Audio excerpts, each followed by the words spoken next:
Eu vou contar essa história do começo, mas antes eu preciso que você entenda uma coisa. Eu não sou uma mulher corajosa. Nunca fui. Eu sou uma mulher que aguentou, que engoliu, que ficou quieta quando devia ter gritado e que só descobriu o próprio valor quando o único homem que me via já estava morto. Meu nome é Vanessa e essa é a história de como minha sogra disse, na frente de um cartório inteiro, que eu não merecia nada. De como meu marido me chamou de vagabunda na frente de 6 pessoas.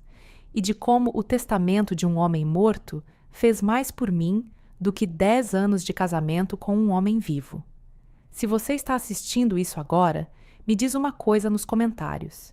Que horas são aí? E de que cidade você está me ouvindo? Eu quero saber quem está do outro lado, porque essa história é pesada. Eu preciso saber que tem alguém comigo.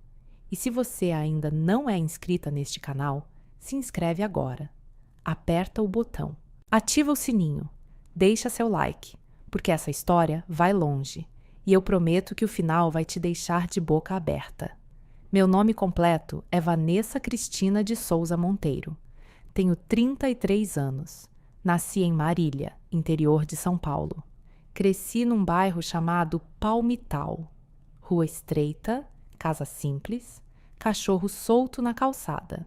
Vizinho que sabe o nome de todo mundo, que sabe quem foi no mercado, quem brigou com o marido, quem está devendo o carnê das Casas Bahia. Meu pai, seu Valdir, era motorista de ônibus da empresa Garcia, linha Marília-Bauru. Saía de casa às 4h30 da manhã e voltava às 8 da noite. 16 horas por dia segurando o volante. As mãos dele eram grossas, rachadas no meio, com calos que nunca saravam. Ele não reclamava, mas também não sorria muito. Quando sorria, era nos vendo comer. Ele sentava na ponta da mesa, olhava o prato de cada um e, quando a gente terminava, perguntava a mesma coisa. Comeu tudo, Vanessa? E eu dizia, comi, pai.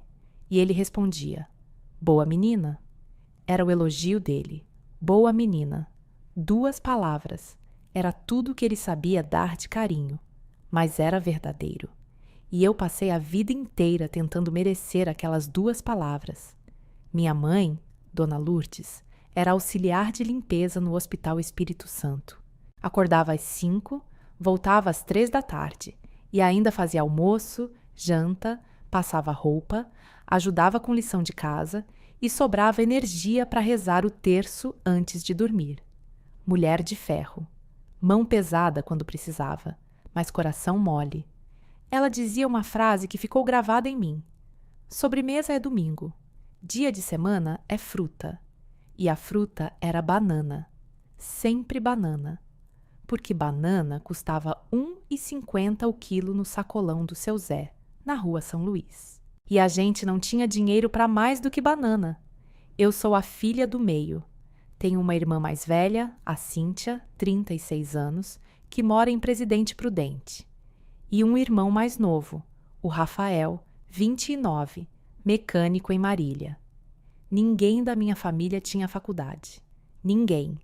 Nem tio, nem primo, nem avô. A gente era gente de mão grossa, de trabalho braçal, de conta apertada. De fim de mês, rezando para o salário cair antes do aluguel vencer. Eu fui a primeira. Passei no vestibular da Unimar em 2010. Administração. Bolsa de 50% pelo ProUni. Os outros 50% meu pai pagou com hora extra. R$ 480 por mês. Ele nunca atrasou.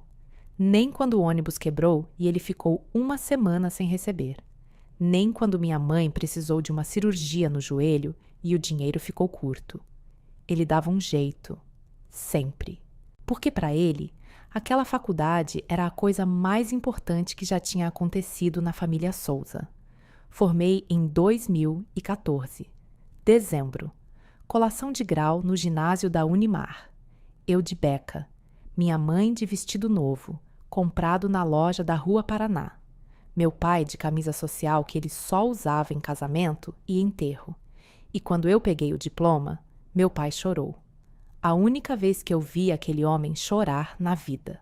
Ele veio até mim, segurou meu rosto com aquelas mãos enormes e disse: "Minha filha é doutora." Eu ri, com os olhos molhados. "Pai, é administradora." Ele balançou a cabeça. "Para mim, é doutora." Arrumei emprego rápido. Escritório de contabilidade no centro de Marília. Contábil Progresso, do seu Geraldo. Auxiliar administrativo, 1.800 por mês. Trabalho simples, planilha, nota fiscal, conciliação bancária, organização de arquivo. Mas eu era boa. Eu era organizada de um jeito que ninguém precisava me pedir nada 2 vezes. O seu Geraldo dizia, toda semana com aquele jeito calmo dele de homem que já viu de tudo: "Vanessa, você organiza o caos. Nunca vi igual."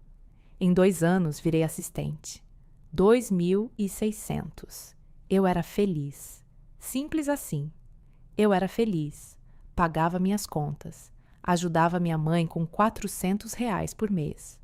Comprava meu café, escolhia minha roupa, decidia meu horário de dormir. Eu era dona de mim. Até conhecer o Gustavo. Conheci Gustavo Monteiro Prado numa festa de formatura. Não a minha. A de uma amiga, a Débora, que formou em Direito. A festa foi no Marília Country Club, setembro de 2015. Eu nunca tinha entrado no Country Club. Aquilo era outro mundo. Jardim com palmeiras, piscina iluminada, garçons de luva branca, gente de perfume caro. Eu fui de vestido emprestado da Cíntia, azul, apertado na cintura. O zíper raspava nas costelas quando eu respirava fundo. Eu estava desconfortável, mas estava bonita. Pelo menos era o que o espelho do banheiro tinha me dito antes de sair. O Gustavo estava no bar. Camisa social branca, calça de linho, relógio que brilhava no pulso mesmo com a luz baixa, cabelo cortado perfeito, rente nas laterais, penteado para trás com gel. E ele cheirava a dinheiro. Não era o perfume em si, era a postura. O jeito de encostar no balcão como se o mundo inteiro estivesse devendo algo para ele. O jeito de segurar o copo de uísque com 3 dedos, como se estivesse num comercial. Ele veio falar comigo. Eu estava pegando um suco de laranja no canto do bar, tentando não parecer deslocada. "Você é amiga da Débora?" Ele se aproximou com um meio sorriso. O tipo de sorriso que funciona em qualquer mulher de 24 anos num vestido emprestado. "Sou." Eu segurei o copo com as 2 mãos, sem saber onde botar os braços. "Eu sou o Gustavo." Ele estendeu a mão, firme, a pele macia, sem um calo. "Monteiro Prado." Ele falou o sobrenome como se fosse título de nobreza. E em Marília era Monteiro Prado. Todo mundo conhecia.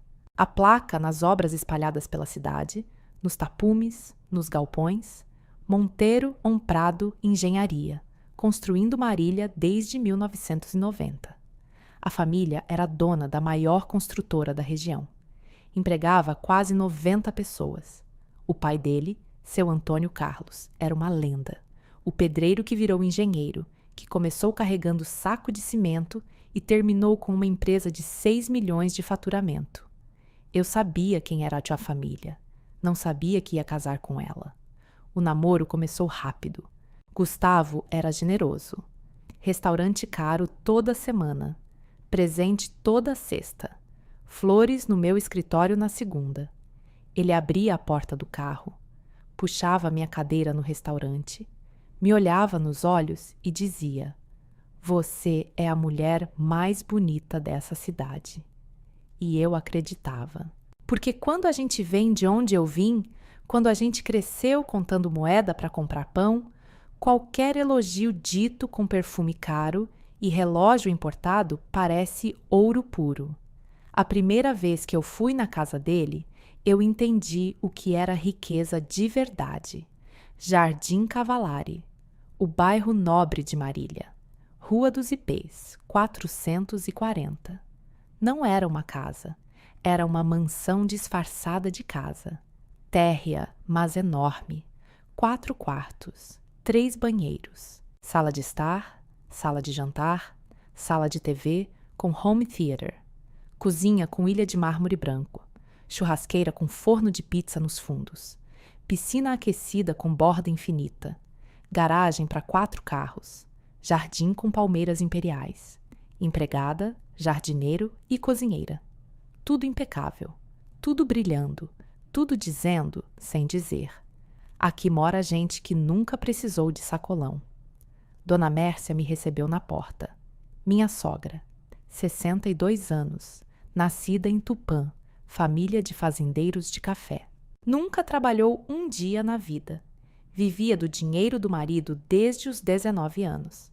Ela estava de vestido de linho cor creme, colar de pérolas no pescoço, unha feita, cabelo loiro pintado, sem um fio fora do lugar, perfume que eu sentia a 3 metros de distância.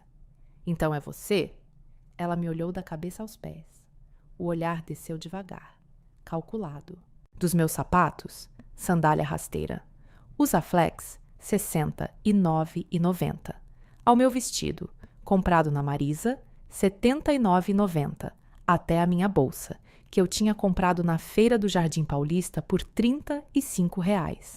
Ela catalogou tudo, cada peça, cada preço, cada centímetro da minha origem. E sorriu. Aquele sorriso que não é sorriso. É medição. É inventário. É uma mulher rica olhando para uma mulher pobre e decidindo em 3 segundos exatamente o que ela vale. Que simpática, ela disse. Simpática. Não bonita, não elegante, não encantadora. Simpática. A palavra que mulher rica usa quando quer dizer: essa aqui não é do nosso nível. Mas o seu Antônio foi diferente. Ele estava na churrasqueira. Bermuda, chinelo, camisa de botão aberta, barriga de cerveja, mãos enormes, calejadas, cheias de cicatrizes de quem começou na vida empurrando carrinho de mão em canteiro de obra. Ele não tinha nada da elegância estudada do filho ou da frieza polida da esposa. Ele era bruto, real. Do tipo de homem que a gente olha e sabe que cada centavo que ele tem, ele ganhou suando. Ele me viu chegando e se levantou da cadeira de praia onde estava sentado. — Você é a Vanessa? A voz era grossa, mas o tom era quente. — Sou seu Antônio. — Senta aqui. Ele puxou uma cadeira de plástico. — Quer uma cerveja? — Aceito. Ele abriu uma Brahma, me deu e sentou do meu lado. Bebeu um gole longo da dele, limpou a boca com as costas da mão e me olhou com aqueles olhos escuros, pequenos, de quem já avaliou milhares de pessoas na vida e decidiu em 5 segundos se confia ou não. O Gustavo falou de você, disse que você é administradora. Sou. Trabalha onde? Contábil Progresso, do seu Geraldo. Conheço o Geraldo, gente boa. Ele fez uma pausa. Tomou outro gole. Você gosta do que faz? Gosto. Ele assentiu devagar, como se aquela resposta curta tivesse dito mais do que eu imaginava. Bom, mulher que trabalha, eu respeito. E levantou a lata de cerveja. Brindou comigo, sem cerimônia, sem protocolo, como 2 iguais. Eu olhei de canto e vi a Dona Mércia pela janela da cozinha, observando, os braços cruzados, o rosto fechado, como quem engoliu um limão inteiro e estava tentando não fazer careta. A gente casou em dezembro de 2016. Igreja São Bento, centro de Marília, 220 convidados. A família do Gustavo pagou tudo, R$ 85 mil. Buffet, decoração, vestido importado, lua de mel em Cancún. Minha mãe ficou envergonhada. Veio me procurar na semana do casamento, com aquele olhar de quem não dorme direito. Filha, a gente não pode contribuir com nada? A voz dela estava pequena, menor do que eu já tinha ouvido. Mãe, está tudo pago. Ela ficou em silêncio. Mexeu na barra do vestido que estava passando. Depois disse, quase para si mesma: Isso não está certo. Quem paga, manda. Minha mãe não tinha diploma, não tinha conta em banco, não tinha carro no nome, mas tinha uma sabedoria que faculdade nenhuma ensina. E ela estava certa. Quem paga, manda. E a dona Mércia mandava. No buffet, na decoração, na lista de convidados, no vestido, na música, na cor das flores. Em tudo. O casamento era meu, mas a dona era ela.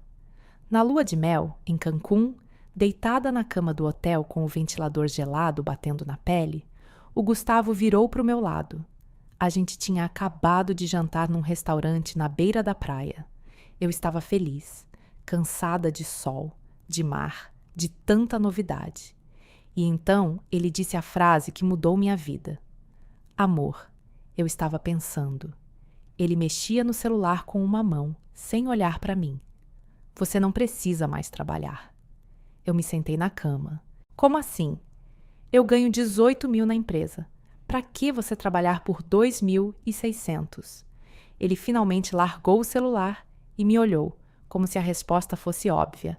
Larga, fica em casa, cuida da nossa família. Mas eu gosto de trabalhar, Gustavo. Ele suspirou. Daquele jeito. O jeito de quem está explicando algo simples para alguém que não entende. Vanessa, as mulheres da minha família não trabalham. Minha mãe nunca trabalhou. Minha avó nunca trabalhou. É assim que funciona. Mas eu não sou da sua família. Senti o peito apertar enquanto as palavras saíam. Eu sou eu. Ele se sentou também, me olhou nos olhos e falou com aquela voz mansa, macia, a voz de quem está fazendo um favor. Você é da minha família agora. Você é Monteiro Prado. Eu engoli, como sempre fazia. Engoli a vontade de dizer que eu gostava de ser Souza, que eu gostava do meu emprego, que eu gostava de receber meu salário e ir no banco e ver o número na tela e saber que aquilo era meu. Eu engoli tudo. E em março de 2017, pedi demissão da Contábil Progresso. Fui ao escritório numa terça-feira de manhã. Seu Geraldo estava atrás da mesa, de óculos, conferindo uma planilha. Quando eu disse que ia sair, ele tirou os óculos devagar. Me olhou com aqueles olhos de homem bom, de patrão justo, de quem sabe reconhecer gente que vale. Vanessa, você é a melhor funcionária que eu já tive. A voz dele estava triste. Não com raiva, não com decepção. Triste. Tem certeza? Tenho, seu Geraldo. Ele assentiu. Guardou os óculos no bolso da camisa. Se mudar de ideia, a porta está aberta. Eu saí, atravessei a rua, entrei no carro do Gustavo e a porta nunca mais abriu. Porque boa menina não volta atrás. A gente foi morar numa casa alugada no Jardim Aquários. 3 quartos. 2.800 por mês. A casa era bonita. Não era o Jardim Cavalari, mas era boa. Jardim na frente. Garagem. Área de serviço nos fundos. Eu podia ter sido feliz ali. Podia. Se o casamento fosse o que eu achava que ia ser. O Gustavo mudou. Ou talvez não tenha mudado. Talvez ele sempre tenha sido assim e eu é que estava cega demais para ver. O homem que abria a porta do carro e puxava minha cadeira no restaurante sumiu. No lugar dele apareceu outro. Um que chegava em casa, jogava a chave na mesa da entrada e perguntava: "O que tem para janta?" Um que assistia TV até meia-noite sem dizer uma palavra. Um que dormia de costas para mim e acordava reclamando que o café estava fraco. Um que achava que R$ 50 era troco, que não sabia o preço do pão, que não sabia trocar uma lâmpada, que não sabia ligar a máquina de lavar. O Pedro nasceu em 2016, pouco antes do casamento. A Alice veio em 2019. E com 2 crianças pequenas, eu virei 3 coisas ao mesmo tempo. Mãe, dona de casa e invisível.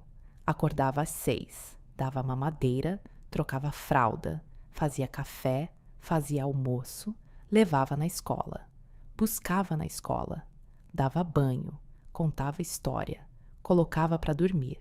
E no meio disso tudo, limpava a casa inteira, lavava roupa, passava roupa, fazia compra no mercado carregando 2 crianças no carrinho, cozinhava janta, arrumava a cozinha e caía na cama às 11 da noite com o corpo doendo e a alma vazia. O Gustavo ia na empresa 3 vezes por semana, segunda, quarta e sexta. Ficava 2 horas. Assinava uns papéis, tomava café com os funcionários, batia papo sobre futebol com o mestre de obras. Voltava para casa e dizia: dia puxado hoje. Depois ia para o Marília Country Club jogar golfe. Voltava às 7 da noite, jantava, assistia TV e dormia. Ele era diretor comercial da Monteiro em Prado Engenharia. No papel, no crachá, no holerite de R$ 18.000. Mas na prática ele não sabia nada. Não sabia ler um fluxo de caixa, não sabia calcular margem de lucro, não sabia a diferença entre ICMS e ISS. Não sabia onde ficava a chave do almoxarifado. O cargo era do pai. O nome era do pai. O dinheiro era do pai. Ele só existia naquela empresa porque nasceu com o sobrenome certo. Eu tentava não pensar nisso. Tentava me convencer de que estava tudo bem, que eu tinha escolhido aquilo, que cuidar dos filhos e da casa era nobre. E era. Mas tem uma diferença entre escolher ficar em casa e ser obrigada a ficar em casa. E eu não tinha escolhido. Eu tinha obedecido, como sempre. A dona Mércia vinha na nossa casa todo sábado. Chegava às 10 da manhã, sem avisar. Abria a porta como se fosse dela. Olhava tudo. A cozinha, a sala, os quartos. Passava o dedo nos móveis procurando poeira. Abria a geladeira e comentava: só tem marca barata aqui, Gustavo. Você não cuida dessa casa. E o Gustavo, em vez de me defender, concordava. Fala com a Vanessa, mãe. Ela que faz a compra. Ela me olhava, aquele olhar. O mesmo do primeiro dia. O inventário de pobreza. Vanessa, querida. Ela cruzava os braços e falava com aquele tom de quem está dando uma aula para alguém inferior. Na minha família, as coisas são diferentes. A gente compra qualidade. Não é porque você cresceu comendo marca barata que meus netos precisam comer também. Eu apertava as mãos uma na outra. O hábito de criança. Desde pequena, quando minha mãe brigava comigo, eu fazia isso. Apertava uma mão na outra como se pudesse segurar a dor entre os dedos. Sim, dona Mércia. E ela ia embora satisfeita, porque humilhar me dava prazer. Não era só maldade, era esporte, era o hobby dela. Cada sábado, uma nova rodada. Mas foi em 2018 que tudo mudou de verdade. Maio de 2018.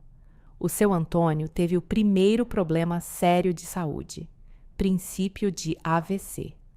Caiu no banheiro da empresa às 9 da manhã. A Marinalva, a secretária dele há 20 anos, encontrou ele no chão. Chamou o SAMU. Levaram para o hospital Unimed de Marília. Ficou internado 8 dias. 4 na UTI. A empresa parou. Literalmente parou. Porque o seu Antônio era a empresa. Ele era o coração, o cérebro e as mãos daquela operação. Sem ele, ninguém sabia o que fazer. O Gustavo era diretor comercial, mas não sabia dirigir nem a própria agenda. Os funcionários faziam o que podiam, mas as decisões grandes ficavam penduradas. Fornecedores ligavam cobrando. Licitações venciam sem resposta. A folha de pagamento do mês estava pendente. E então, numa quarta-feira à noite, meu telefone tocou. Eu estava dando banho na Alice, que tinha 1 ano, enquanto o Pedro brincava com carrinhos no quarto. Sequei a mão na toalha e atendi. Vanessa.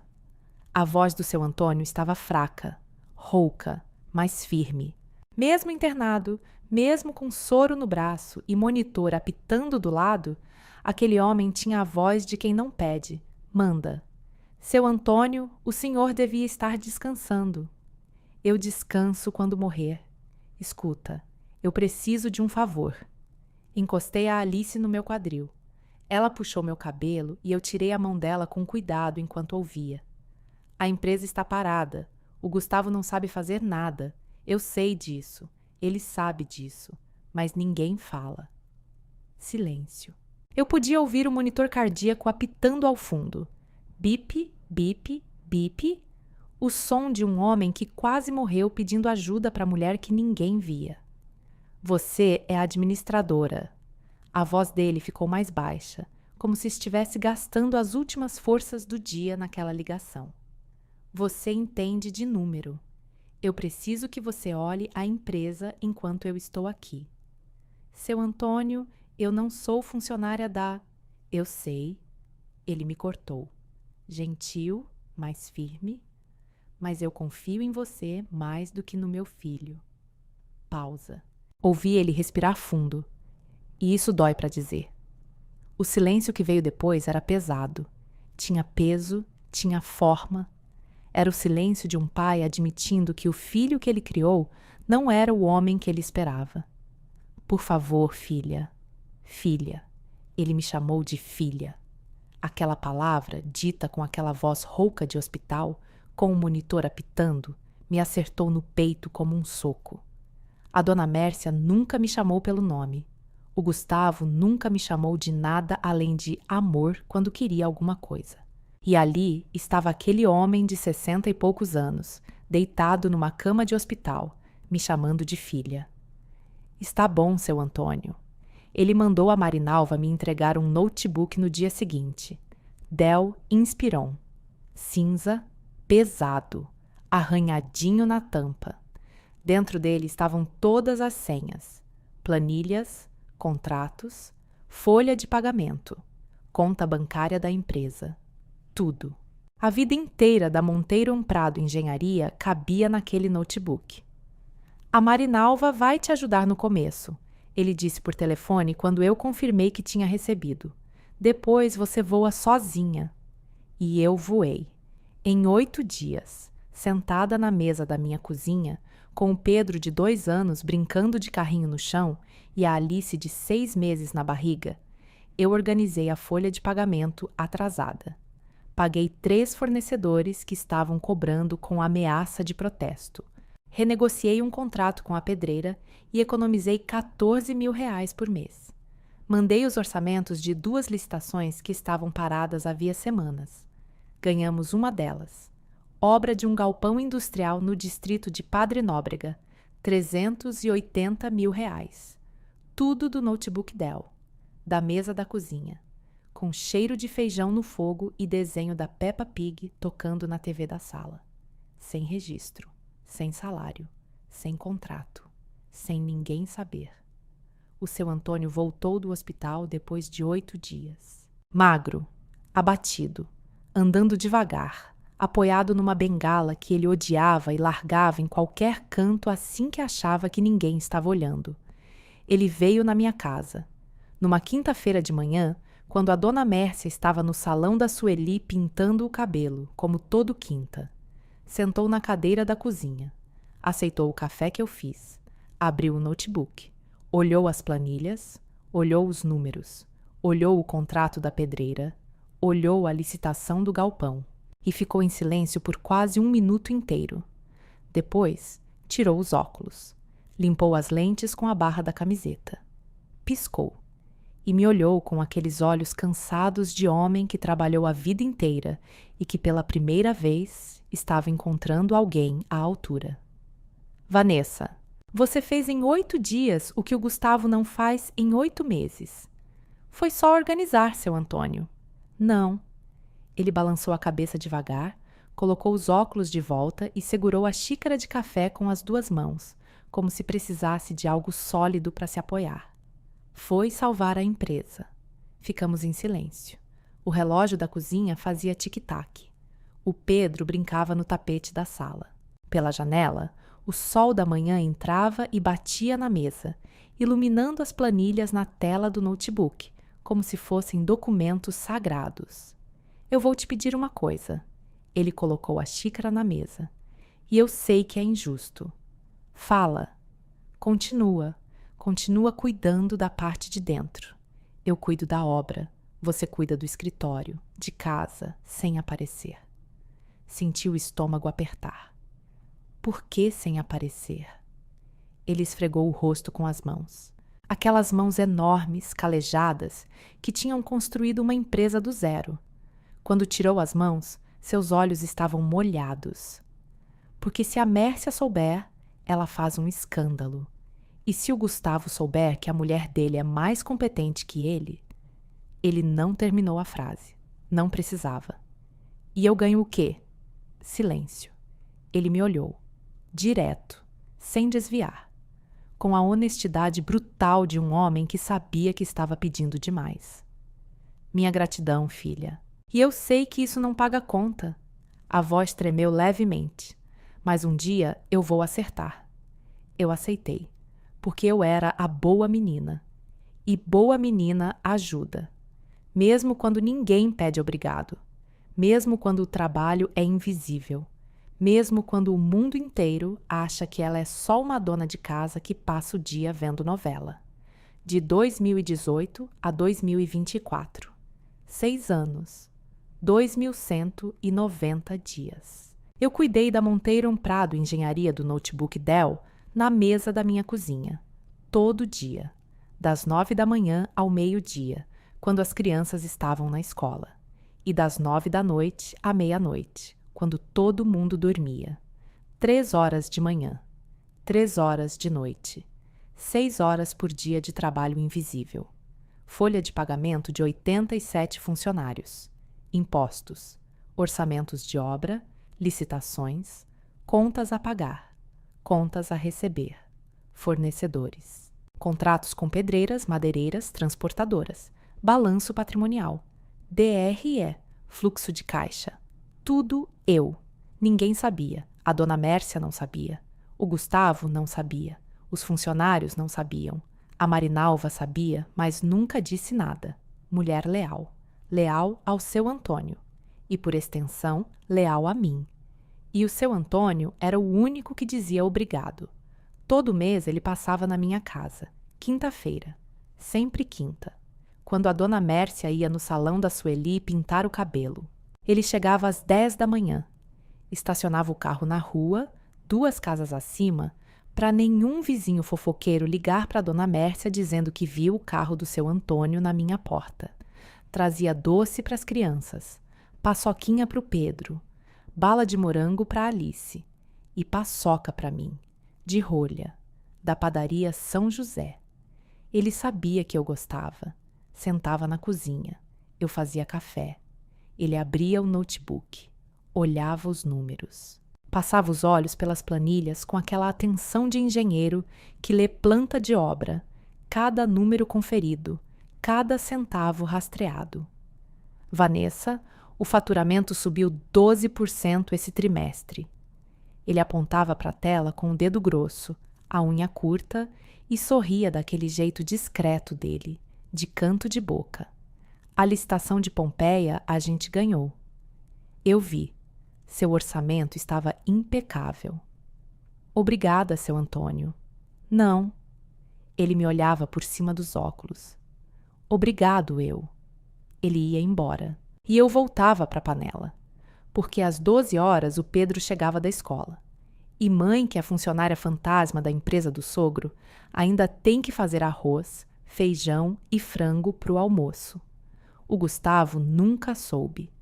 Ele chegava em casa todo dia, jogava a chave na mesa, largava o sapato no meio da sala e ia direto para a cozinha. Amor, o que tem para janta? Nem olhava para mim. Olhava para o fogão. Frango. De novo? Ele fazia uma careta, como se eu estivesse servindo comida de cachorro. Tem arroz também. Tá. Ele jantava. Em silêncio, mastigando sem prestar atenção. Depois ia para a sala. TV. Futebol. Dormia no sofá. Roncava. Eu cobria ele com uma manta e ia para a lavanderia, onde embaixo da pilha de roupa passada, o notebook Dell tinha uma planilha aberta com 6.200.000 reais de faturamento anual que eu ajudei a construir. E aí, no meio de tudo isso, ainda tinha a dona Mércia, toda semana, sem falhar. O terror dos meus sábados. Ela chegava de manhã, sem avisar, sem bater na porta, e fazia o tour de inspeção pela minha casa como se fosse fiscal de obra. Passava o dedo nos móveis, abria armários, olhava dentro da geladeira e sempre encontrava algo para criticar. Vanessa, esses lençóis são de que marca? Algodão de 200 fios? Na minha casa é 600. Ela segurava a barra do lençol entre o polegar e o indicador, com uma careta de nojo, como se estivesse tocando em algo sujo. Vanessa, esse frango está seco. Você não sabe cozinhar? Ela cutucava a comida com o garfo, empurrava para o canto do prato e olhava para o Gustavo com cara de pena. Coitado do meu filho. Vanessa, a Alice está de vestido repetido. Meus netos não podem usar roupa repetida. Vanessa, essa casa cheira a mofo. Você não abre as janelas? Vanessa, por que você não faz as unhas? Mulher casada tem que se cuidar. E o Gustavo assistia, sentado no sofá, calado.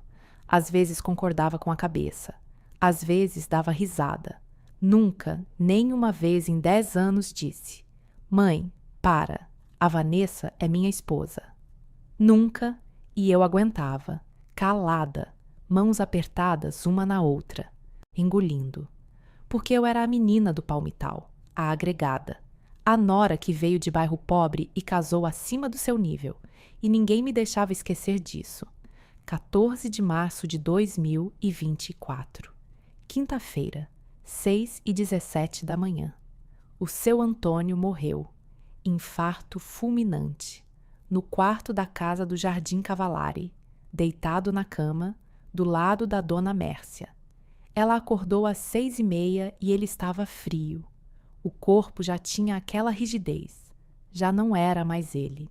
Era só a casca de um homem que passou a vida inteira construindo e que, no final, partiu em silêncio, do mesmo jeito que viveu. Eu recebi a ligação às 6h48. O Gustavo. Eu estava na cozinha, fazendo café, porque às 6h30 eu já estava de pé, como todo dia. O celular tocou na bancada. Olhei o nome na tela. Gustavo nunca ligava antes das 8. Atendi com o coração já apertando antes mesmo de ouvir. Vanessa. A voz dele estava molhada, trêmula, desmoronada. Meu pai morreu. Eu não disse nada. Não consegui. As palavras simplesmente não vieram. Encostei na parede da cozinha. Escorreguei até o chão. O celular grudado na orelha.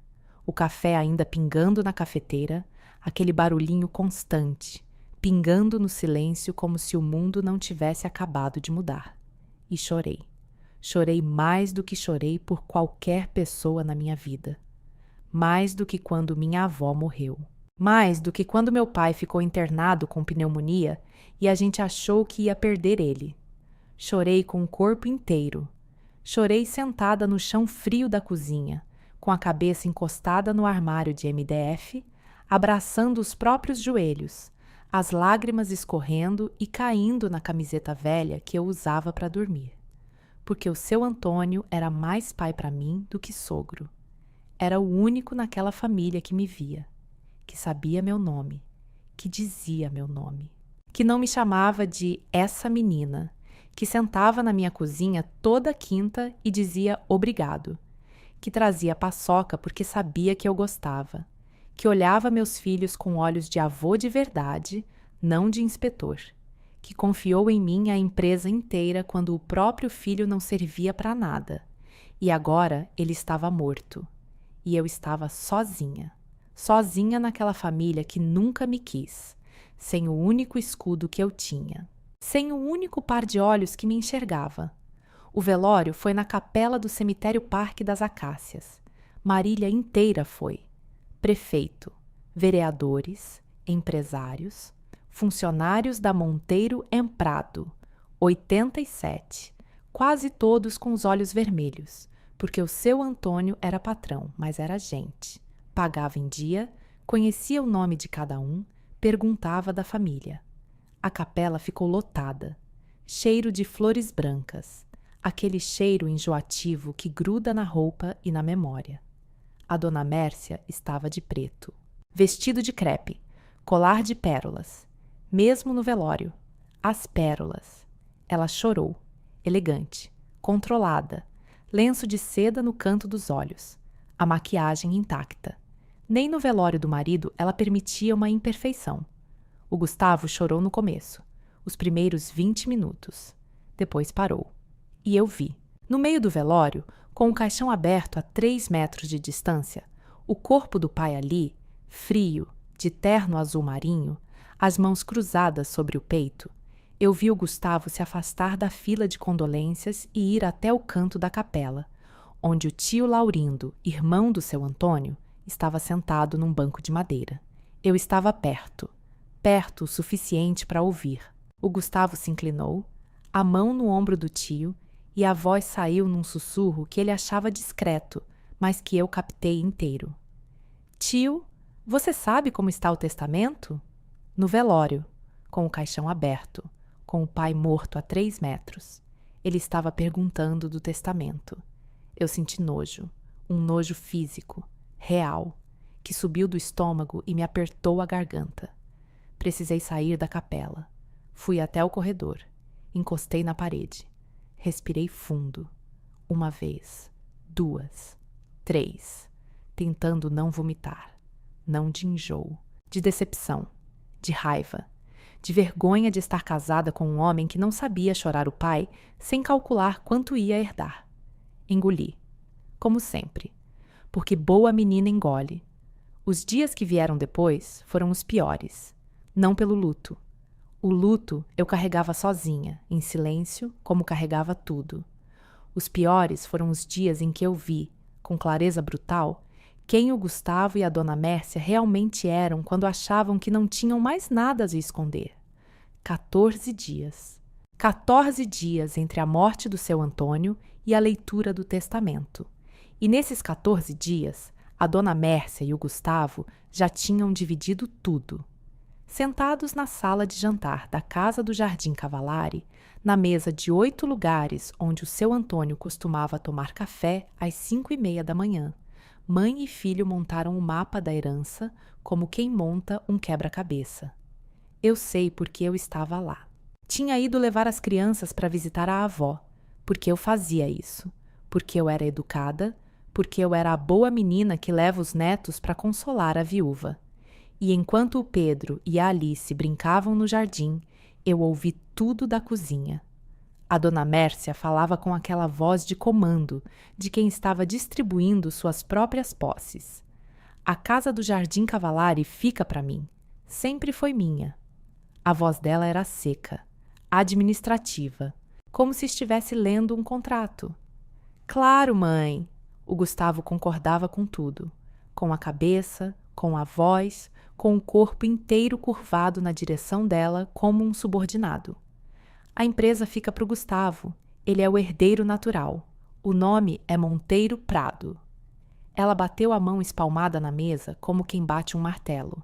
E o apartamento da praia? É para família, família de sangue. Família de sangue. Eu ouvi aquilo e senti o corpo gelar.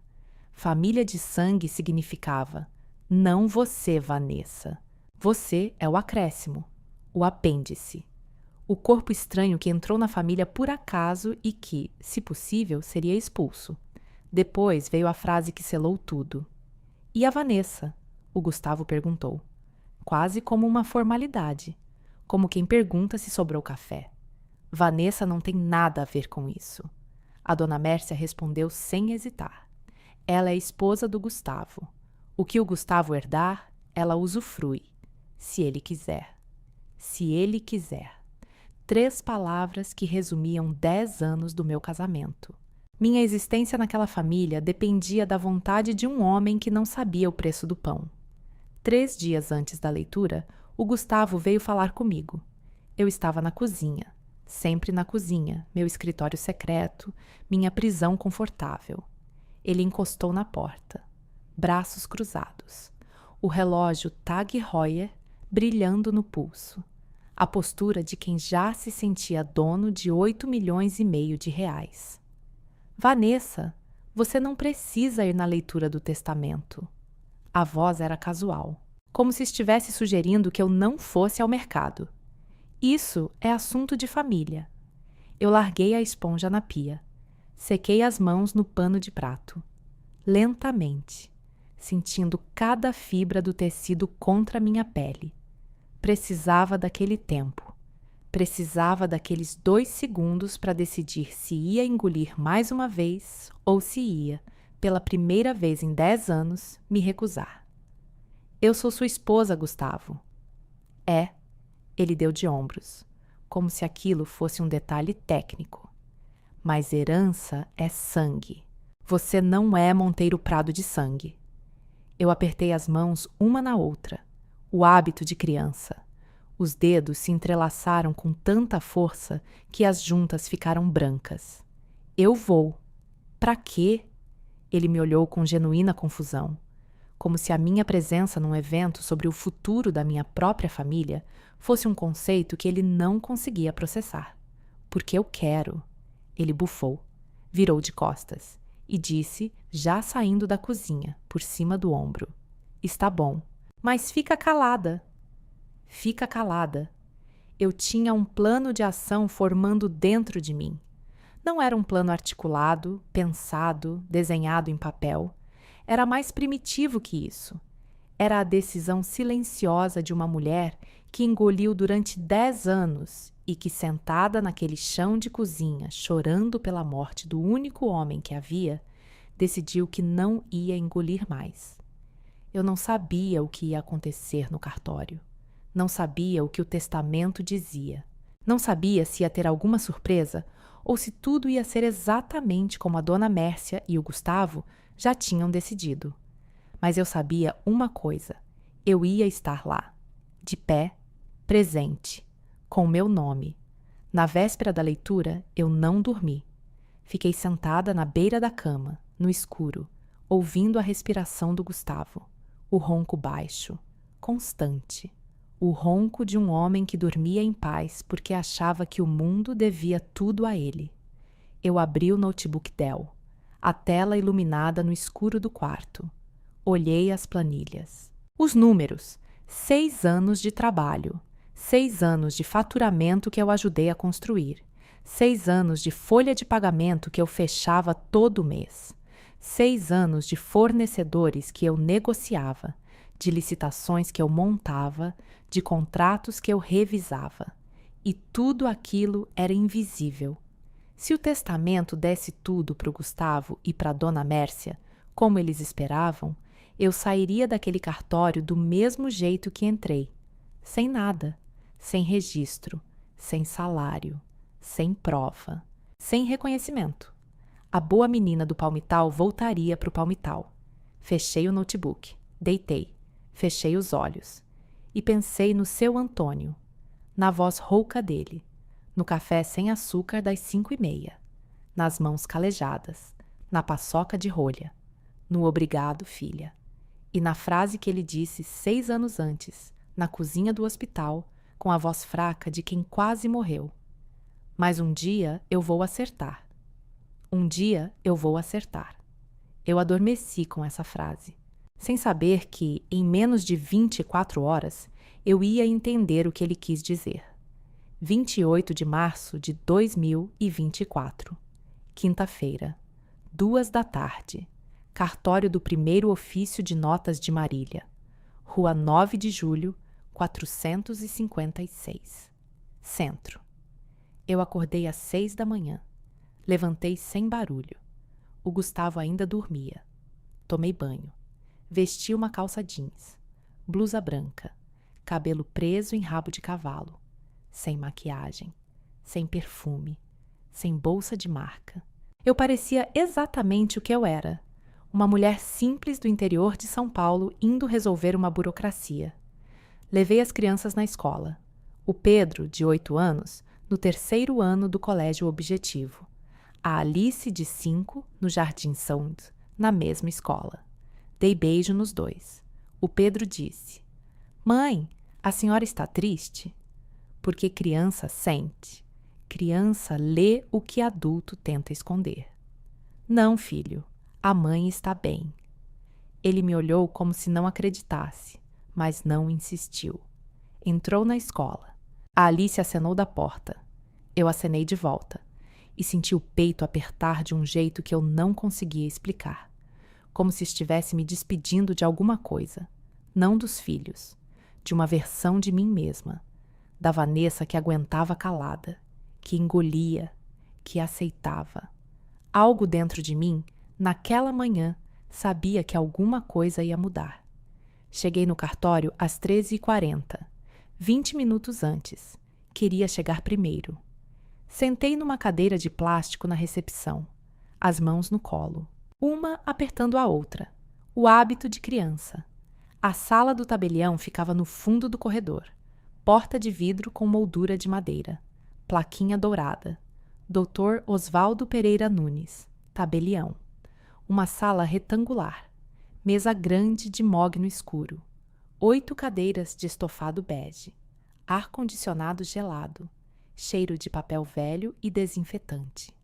Às 13h50, chegou o tio Laurindo, irmão do seu Antônio, 60 anos. Veio de Tupã, homem magro, bigode grisalho, camisa social azul clara, calça social marrom, sapato lustrado.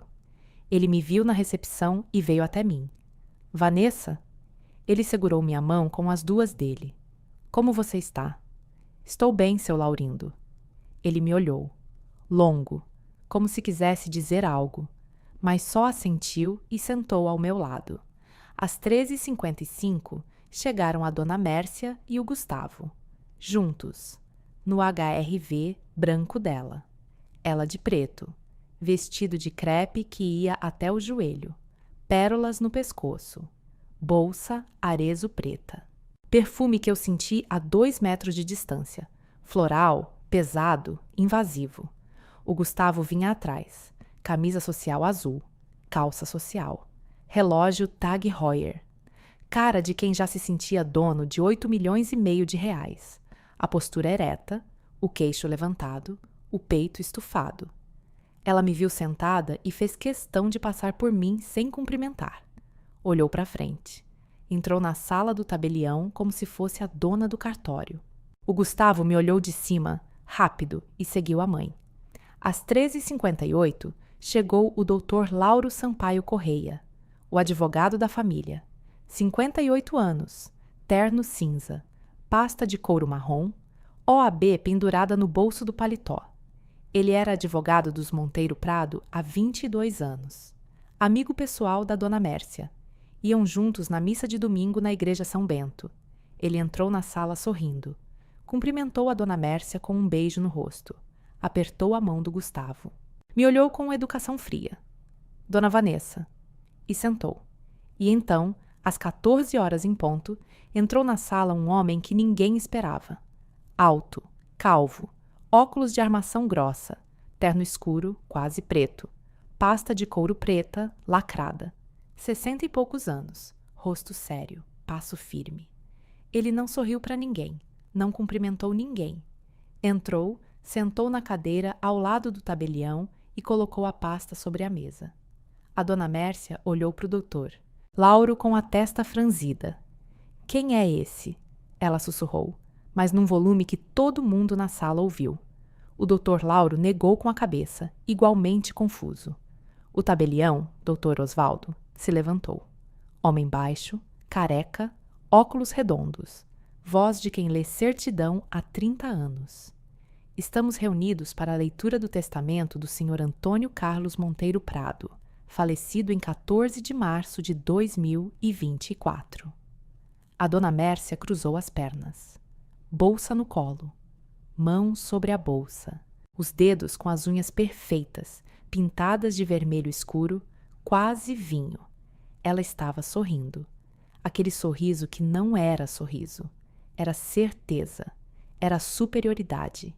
Era o sorriso de quem já sabia o que ia ouvir, porque o Dr. Lauro, o advogado dela, o amigo de missa, já tinha garantido. Mércia, fique tranquila, tudo vai ficar com a família. E então, o doutor. Osvaldo disse algo que ninguém naquela sala esperava. Antes de prosseguir, informo que o testamento anteriormente registrado neste cartório foi substituído por um testamento cerrado, lavrado em 12 de novembro de 2023, no cartório do 2º Ofício de Notas de Bauru, pelo advogado Dr. Nelson Ribeiro de Almeida, aqui presente. O ar saiu da sala, literalmente, como se alguém tivesse aberto um ralo e sugado todo o oxigênio. A dona Mércia descruzou as pernas. O sorriso sumiu. As mãos apertaram a bolsa. Como assim? Substituído? A voz saiu aguda, estridente, diferente da voz controlada de sempre. O Dr. Lauro ficou branco, branco de papel, branco de quem acaba de descobrir que o chão debaixo dele não é sólido. Eu não fui informado de nenhum novo testamento. A voz dele tremeu. O homem desconhecido se levantou, devagar, com a calma de quem já viu de tudo em 40 anos de advocacia. Ele era o Dr. Nelson Ribeiro de Almeida. 64 anos, OAB de São Paulo, escritório em Bauru, Rua Batista de Carvalho, andar 12, tabelião de confiança do seu Antônio. Se conheciam da maçonaria. O Sr. Antônio me procurou em novembro de 2023. A voz do Dr. Nelson era grave, profunda, uma voz que preenchia o espaço sem precisar de volume. Pediu sigilo absoluto, lavrou um novo testamento cerrado, com testemunhas, registrado, legal, válido. A dona Mércia olhou para o Dr. Lauro. Os olhos dela estavam arregalados, a pupila dilatada, o rosto desfigurado numa expressão que eu nunca tinha visto. Medo. Lauro, você sabia disso? Não, Mércia. Ele passou a mão na testa, limpando o suor. Eu juro que não. O Gustavo se mexeu na cadeira. O rangido da madeira no silêncio da sala soou como um trovão. Ele se inclinou para frente, os cotovelos nos joelhos, a mandíbula travada. Isso é válido? Pode mudar o testamento sem avisar a família? A voz dele era dura, acusatória, como se o Dr. Nelson fosse um criminoso. O Dr. Nelson olhou para ele, direto, sem piscar, com aquela calma inabalável de homem que não se intimida com gente que grita. O testamento é um ato de vontade do testador. Ele pode mudar quando quiser, quantas vezes quiser, sem informar ninguém. É direito garantido por lei. Silêncio. A dona Mércia apertou a bolsa no colo com tanta força que os nós dos dedos ficaram brancos. As pérolas tremeram no pescoço. Aquelas pérolas que ela usava todo dia, mesmo para ir no supermercado. Aquelas pérolas que eram o símbolo de tudo que ela achava que era. Refinada, superior, intocável, estavam tremendo. E eu estava ali, na última cadeira, no canto, calada, mãos apertadas uma na outra, assistindo, esperando. Sem saber ainda que aquele homem de terno escuro e pasta lacrada carregava dentro daquela pasta as palavras que iam mudar minha vida.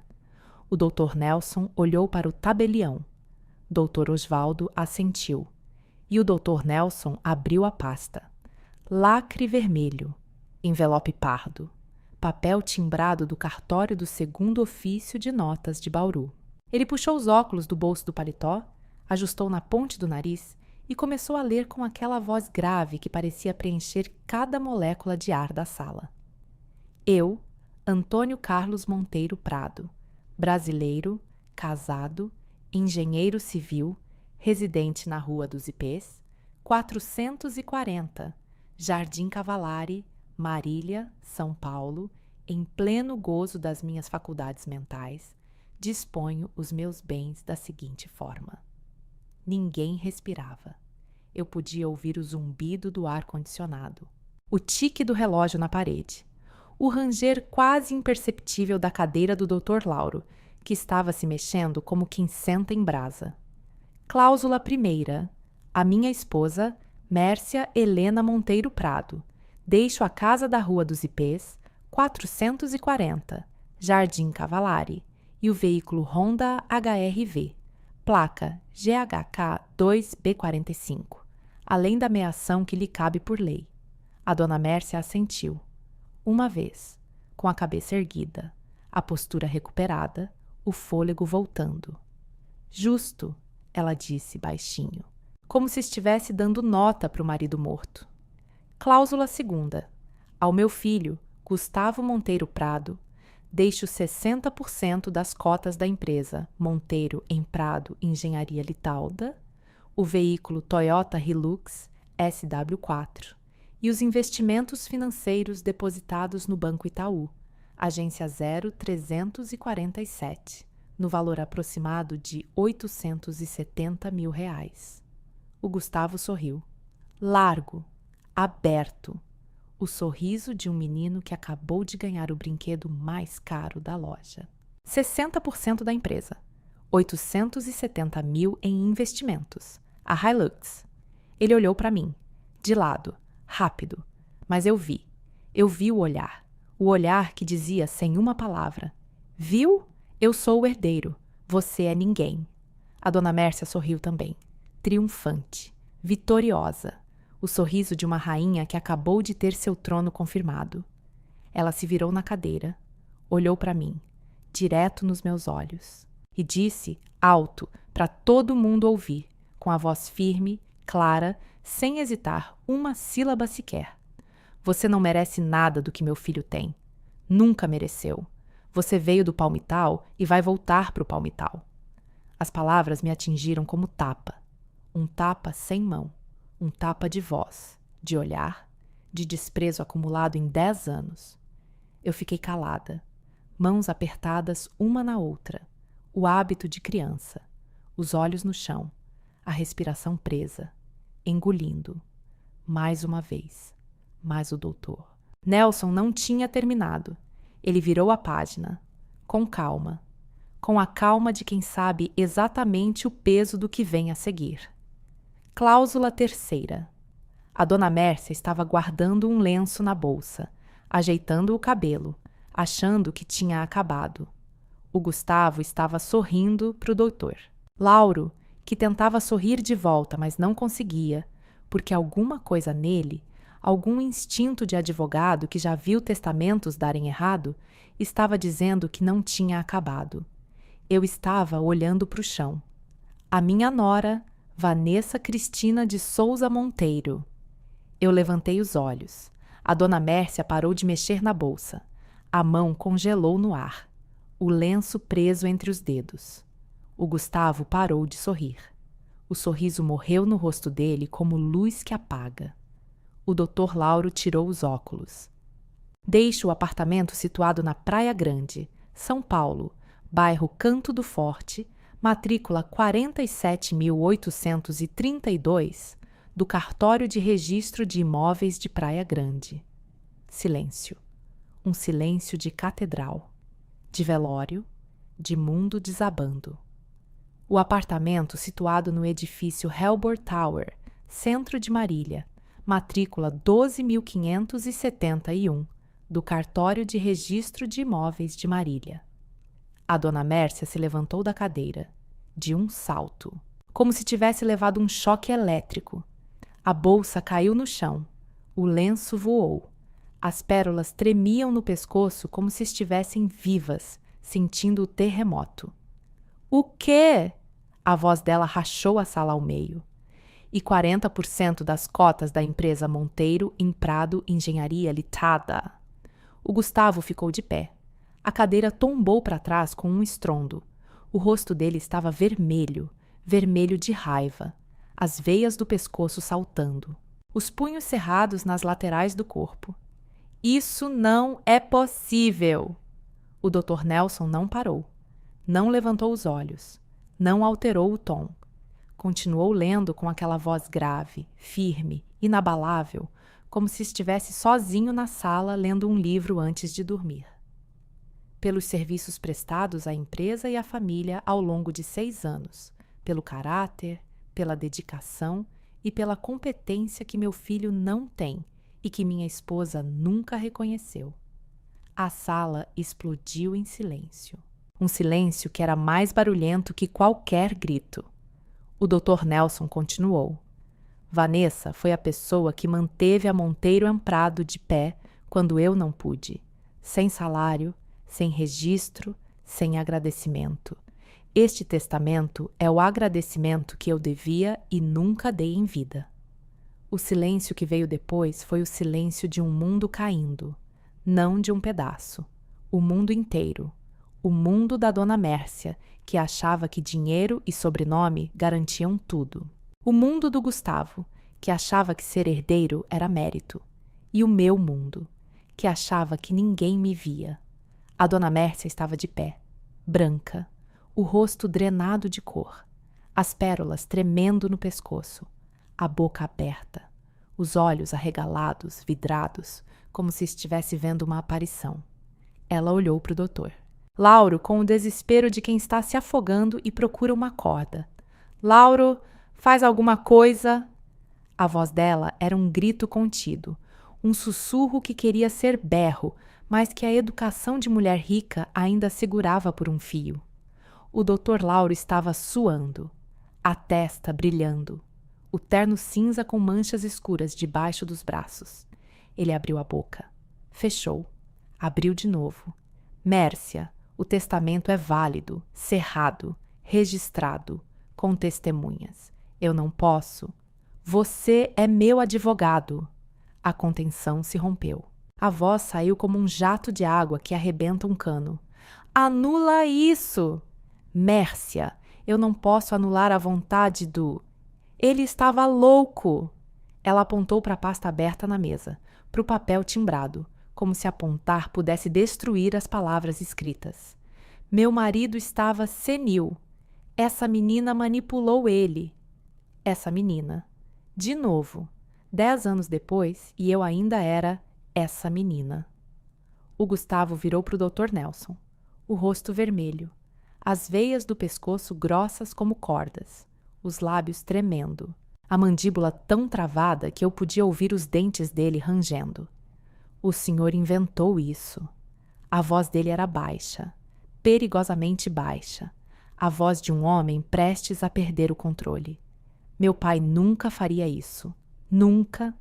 O Dr. Nelson, sentado, com a pasta aberta diante de si, tirou os óculos. Devagar. Com aquela calma que só anos e anos de tribuna dão. Limpou as lentes com um lenço de bolso. Colocou de volta. E olhou para o Gustavo como quem olha para uma criança fazendo birra. Seu pai fez isso porque quis. Eu tenho o laudo psiquiátrico atestando plena capacidade mental. Tenho 3 testemunhas. E tenho uma carta. O ar parou. Juro. O ar parou. Carta? O Gustavo repetiu a palavra como se ela fosse de outra língua.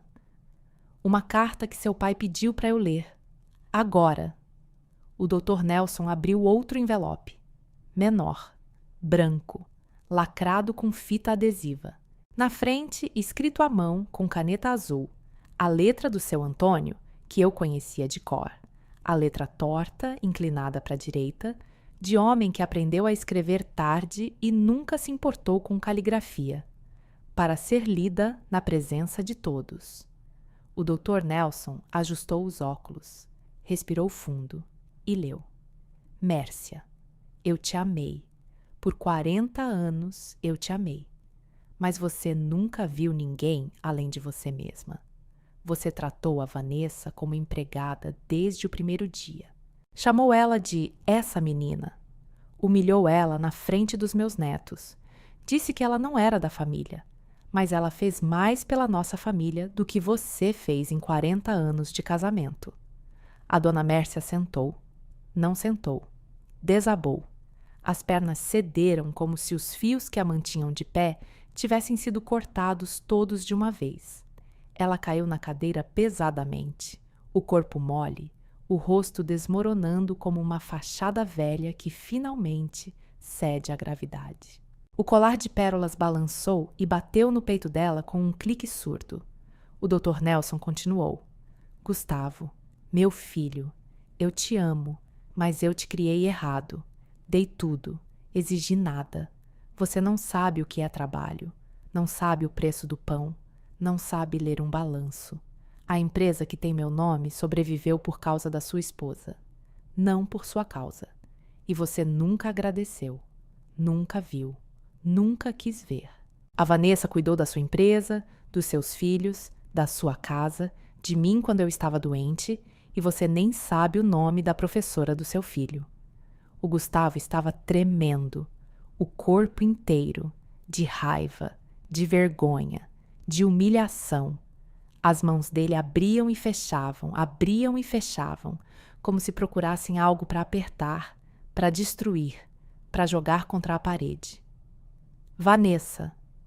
Eu levantei os olhos quando ouvi meu nome na voz do Dr. Nelson, mas as palavras do seu Antônio, as palavras de um homem morto falando comigo do além. Filha, porque é assim que eu te chamo e é assim que eu penso em você. Senti os olhos arderem, a garganta fechar. Desculpa. Desculpa por nunca ter te dado um salário.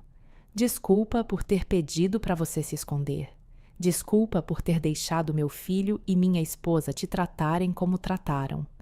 Eu fui covarde. Eu vi e não fiz nada. As lágrimas caíram, quentes, pesadas, descendo pelo meu rosto sem que eu tentasse impedir. Esse testamento é tudo que eu posso fazer agora. Não é o suficiente, mas é o que eu tenho. Cuida da empresa, cuida dos meus netos e cuida de você, porque ninguém nessa família cuidou. Assinado: Antônio Carlos Monteiro Prado. Marília, 12 de novembro de 2023. O Dr. Nelson dobrou a carta, colocou no envelope. O silêncio durou 4 segundos. Eu contei. 4 segundos em que ninguém respirou, ninguém piscou, ninguém se moveu. E então estourou. A dona Mércia desmaiou. De verdade. Tombou da cadeira para o lado como uma boneca de pano. O tio Laurindo, que estava na cadeira ao lado, segurou ela no último segundo, os braços dele passando por baixo dos ombros dela antes que a cabeça batesse no chão de cerâmica. Mércia! Mércia! Ele abanou ela com um papel do cartório. O rosto dela estava ceroso, os olhos fechados. As pérolas de lado, o colar torcido no pescoço. O Dr. Lauro correu para pegar água. Quase tropeçou na própria pasta. O tabelião Dr. Osvaldo ficou de pé atrás da mesa, as mãos espalmadas sobre os documentos, sem saber o que fazer, como um árbitro num jogo que saiu do controle. E o Gustavo explodiu. Ele virou para o Dr. Nelson. O rosto não era mais vermelho, era roxo, a cor de quem está a um batimento cardíaco de um infarto. Os olhos injetados, a saliva no canto da boca, a mandíbula travada de um jeito que deformava o rosto bonito, o rosto de propaganda, o rosto de menino rico que nunca levou um não. Você manipulou meu pai. As palavras saíram como projéteis. Você e essa. Ele virou e apontou para mim, o dedo tremendo, o braço esticado. Essa vagabunda do palmital. Vagabunda do palmital. Na frente de 6 pessoas, no cartório, com o pai morto há 14 dias. Ele avançou para o Dr. Nelson, 2 passos largos, e deu um soco, no rosto, do lado esquerdo. Um soco seco, rápido, de quem nunca aprendeu a brigar, mas que a raiva ensinou naquela hora. O Dr. Nelson, 64 anos, não teve tempo de reagir.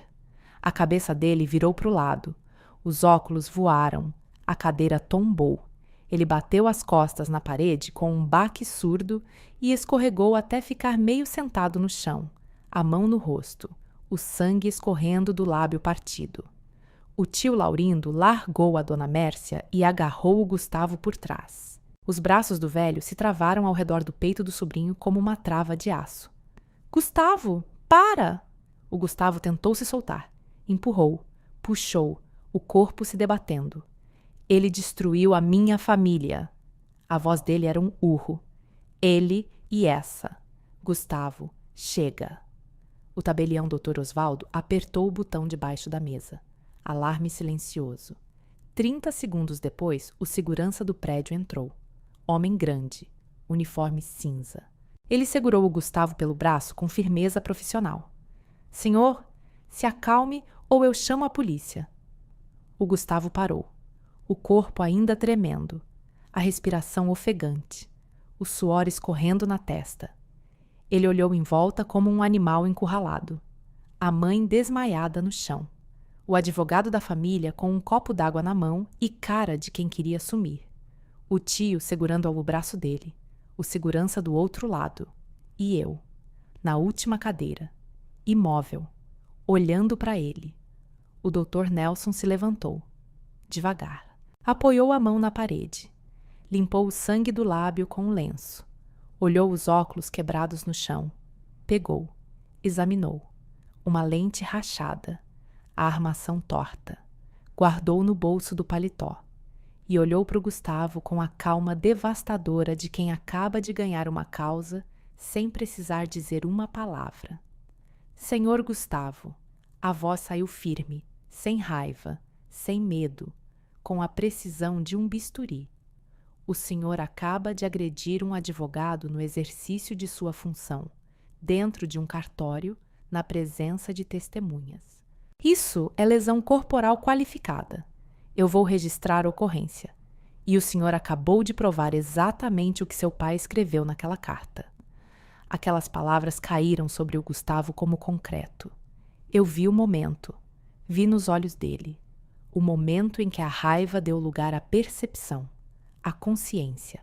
A terrível, horrível, inescapável percepção de que ele tinha acabado de confirmar, diante de testemunhas, tudo o que o pai disse sobre ele. Que não tinha caráter, que não sabia lidar com nada, que reagia como moleque quando não conseguia o que queria. Ele ficou mole, os ombros caíram, o segurança soltou o braço dele e o Gustavo ficou ali, de pé no meio da sala, os braços pendendo, o relógio Tag Heuer brilhando no pulso como uma piada cruel. E no meio daquele caos, o Dr. Nelson virou para mim, com um lenço no lábio, o sangue manchando o tecido branco, os óculos quebrados no bolso, e disse com a voz suave, quase gentil, completamente diferente do tom que usou com o Gustavo. Dona Vanessa, o seu Antônio pediu para eu entregar isso pessoalmente. Ele tirou do bolso interno do paletó um envelope pequeno, branco, com meu nome escrito à mão. Vanessa, a letra do seu Antônio, inclinada, torta, a letra de pedreiro que virou engenheiro. Eu peguei o envelope com as mãos tremendo. Abri, devagar, cuidado, como se fosse algo frágil que pudesse se desfazer ao toque. Dentro tinha um bilhete, curto, 5 linhas, a mesma caneta azul, a mesma letra torta. Vanessa, filha, eu sei que o Gustavo não vai aceitar. Eu sei que a Mércia vai surtar. Mas eu sei que você vai ficar de pé, porque você sempre ficou. Obrigado por tudo. E desculpa por tudo. Seu sogro que te admira. Antônio. E debaixo do bilhete, um cartão. Do Banco Itaú, com meu nome. Vanessa Cristina de Souza Monteiro. Uma conta que eu não sabia que existia. O Dr. Nelson, percebendo minha confusão, se inclinou levemente. O seu Antônio abriu essa conta em seu nome em 2018. Fez depósitos mensais de R$ 2.000 desde então, 6 anos. O saldo atual é de aproximadamente R$ 120 mil. R$ 120 mil. O salário que ele nunca me pagou oficialmente. Ele pagou escondido por 6 anos, R$ 2.000 por mês, numa conta que ele abriu no meu nome, sem eu saber. Da mesma forma que ele fazia tudo, no silêncio, na sombra, sem esperar aplauso. Eu li o bilhete, li de novo, e de novo. As letras borradas pelas minhas lágrimas que caíam sobre o papel. E pela primeira vez em 10 anos de casada, eu não engoli.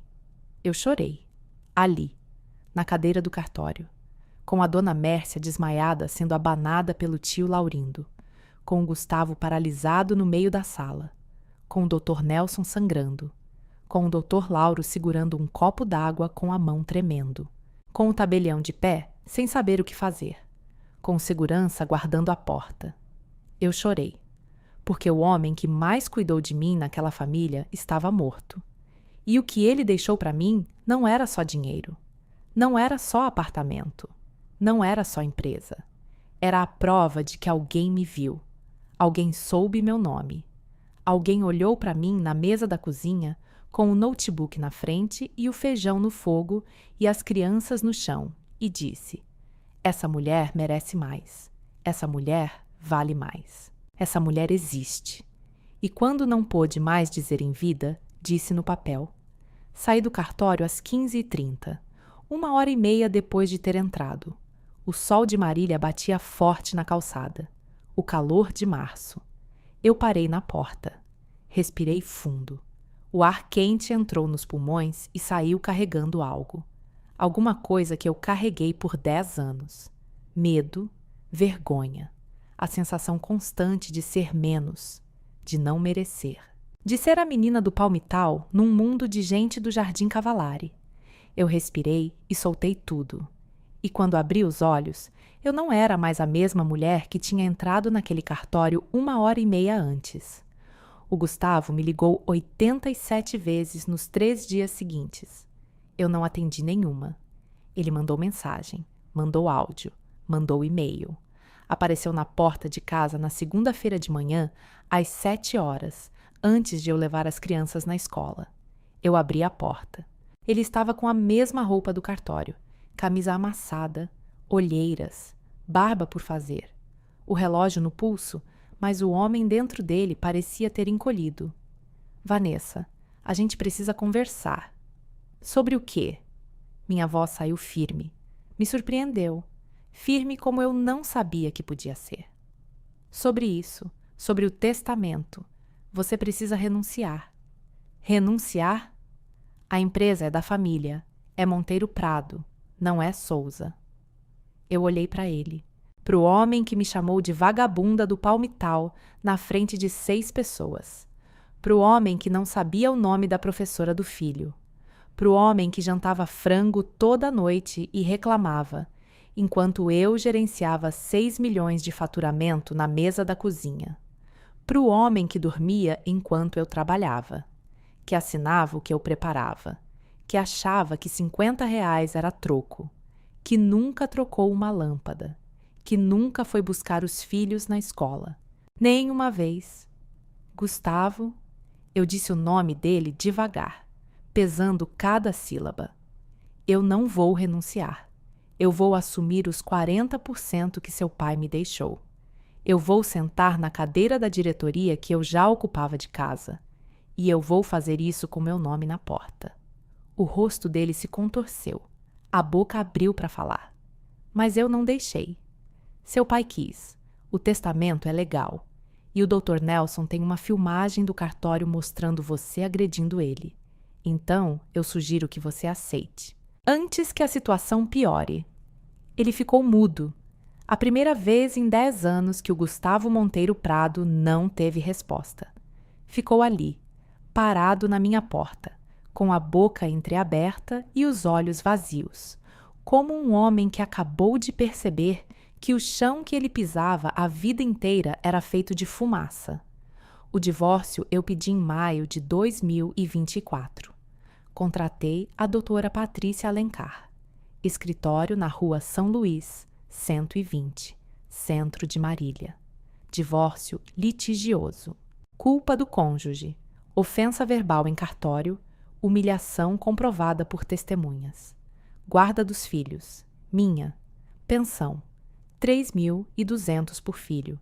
6.400 por mês. A casa do Jardim Aquários ficou comigo. As crianças precisavam de estabilidade. A dona Mércia contratou 3 advogados para contestar o testamento. Alegou incapacidade mental do seu Antônio. O Dr. Nelson apresentou o laudo psiquiátrico do doutor. Henrique Campos, psiquiatra atestando plena capacidade em outubro de 2023. Perdeu. Alegou coação. O Dr. Nelson apresentou filmagem do cartório de Bauru mostrando o seu Antônio lúcido, sorrindo, assinando por vontade própria, fazendo perguntas ao tabelião. Perdeu. Alegou falsificação. O perito grafotécnico analisou e confirmou. Letra do seu Antônio em todos os documentos, sem sombra de dúvida. Perdeu. 3 tentativas, 3 derrotas. O testamento foi homologado. Integralmente. Hoje eu tenho 40% da Monteiro Amprado Engenharia. Eu vou na empresa toda terça e quinta. De manhã. Pontual. 8 horas. Sentei na sala que era do seu Antônio. A mesma mesa de mogno. A mesma cadeira de couro que ainda tem a marca do corpo dele. O mesmo quadro na parede.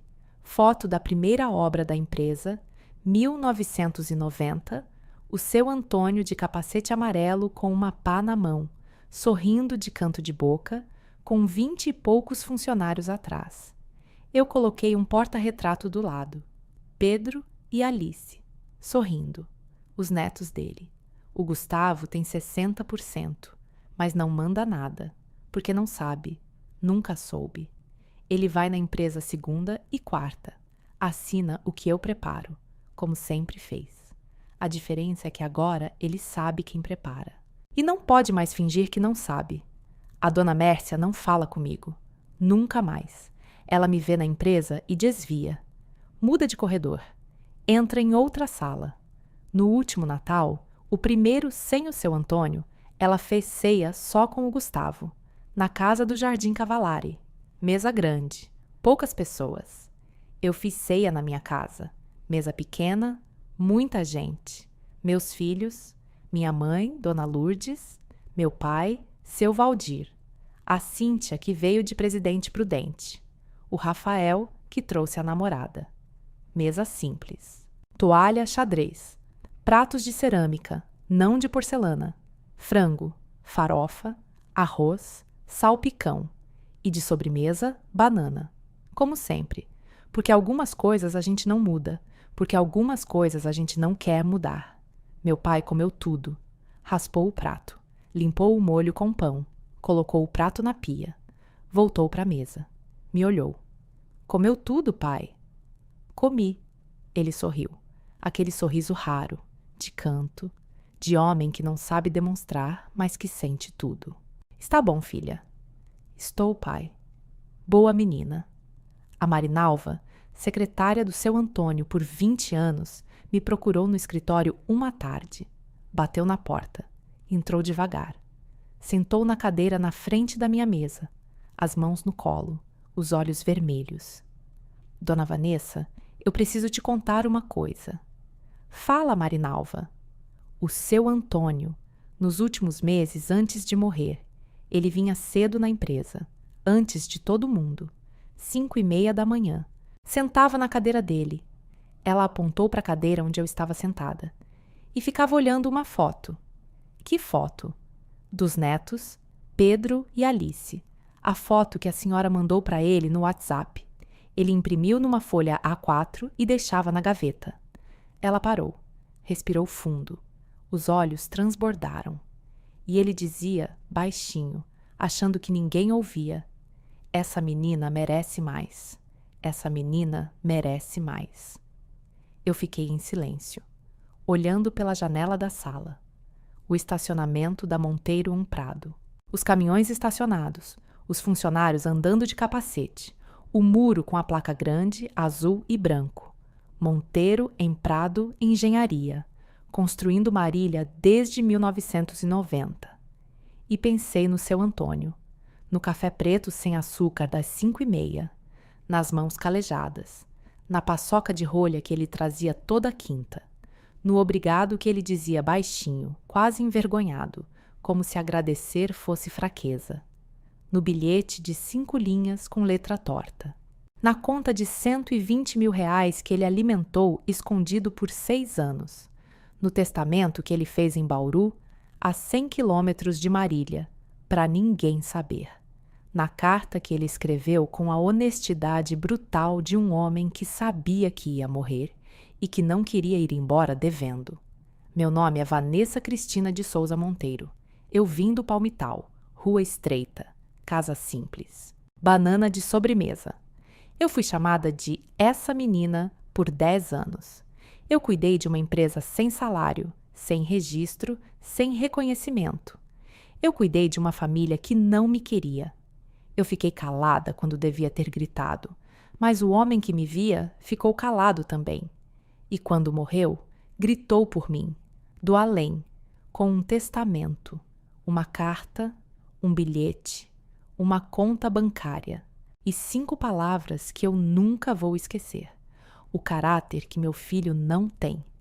O sogro morto fez mais por mim do que o marido vivo. E isso diz tudo. Se você chegou até aqui, me conta nos comentários. Que horas são aí agora? De que cidade você está assistindo? Eu quero saber quem ficou comigo até o final. E me diz, você conhece alguma mulher como eu? Uma mulher que faz tudo e ninguém vê? Uma mulher que segura a família, a casa, o trabalho e ninguém diz obrigado? Me conta da história dela. Ou me conta a sua. Se essa história te tocou, se inscreve neste canal. Aperta o botão de inscrição agora. Deixa seu like. Compartilha esse vídeo com aquela amiga que precisa ouvir isso. Porque toda mulher merece ser vista. Toda mulher merece ouvir obrigado. Toda mulher merece saber que vale mais do que disseram para ela a vida inteira. Tem vídeo todo dia aqui no canal. Todo dia uma história de esposa.